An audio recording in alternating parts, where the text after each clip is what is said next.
সংখ্যালঘুদের নিয়ে ভারতের মিথ্যা ও বিভ্রান্তিকর অপপ্রচার খতিয়ে দেখতে আন্তর্জাতিক গণমাধ্যমগুলোকে বাংলাদেশে আসার আহ্বান জানালেন গণ অধিকার পরিষদের সভাপতি নুরুল হক নূর। বিকেলে প্রেস ক্লাবে বাংলাদেশ যুব অধিকার পরিষদ আয়োজিত ভারতীয় আগ্রাসন বিরোধী সমাবেশে এই মন্তব্য করেন তিনি। এ সময় ভারতীয় আগ্রাসনের নানা দিক তুলে ধরে দলটির সাধারণ সম্পাদক জানান, ছাত্র জনতার অভ্যুত্থানে ফ্যাসিবাদের পতন হয়েছে, তাই রাষ্ট্রের জনগণের আস্থার জায়গায় বৈষম্য মেনে নেওয়া হবে না বলে হুঁশিয়ারি দেন নুরুল হক নূর।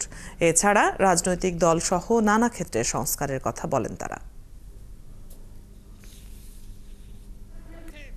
আমরা ভারত সহ সমস্ত বিদেশি গণমাধ্যমকে আমন্ত্রণ জানাবো, আপনারা বাংলাদেশে এসে বাংলাদেশের গ্রামগঞ্জে ঘুরে দেখুন কোথায় হিন্দুদের উপরে আক্রমণ হয়েছে, কোথায় মন্দিরে আক্রমণ হয়েছে। এই সরকারের প্রতি আমাদের ক্ষোভ আছে, রাগ আছে। প্রয়োজনে সরকারের বিরুদ্ধে আন্দোলন করব, আমাদের দাবি আদায় বাধ্য করব, কিন্তু এখনই এই সরকারকে ফেলে দিতে হবে, এই সরকারকে চলে যেতে হবে, এই লাইনে যাওয়া যাবে না।